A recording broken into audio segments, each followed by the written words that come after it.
I would say the reason I decided to go through the aligner process was I was jealous of how good my children's teeth looked.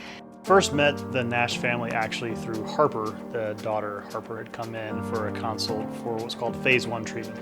Allison's case is interesting too because she had had treatment once upon a time, and just like many patients, there had been a little bit of shifting. It was actually not too bad, but one of her main concerns was the narrowness of her smile. So I had braces when I was in middle school and had a retainer that I lost and it broke, and I never got another one and just wasn't really diligent with my aftercare.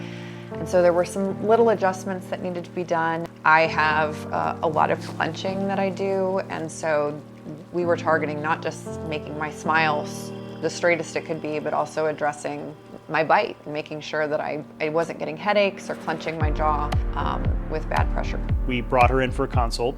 Her concerns again were the constriction and some mild shifting of her teeth, and so we offered aligners as a part of that treatment option. And she's been great wearing them. She's really enjoyed the process, and we're getting close to the end, and she's looking really good. For me, it hasn't affected anything. I don't think it really impacts the speech or the smile, and oftentimes people don't even notice until I let them know that I'm in treatment.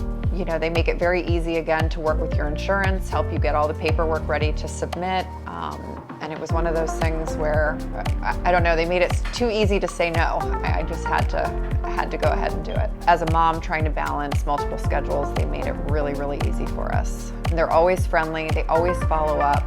The attention to detail and the commitment to getting things just right is really what keeps us coming back here.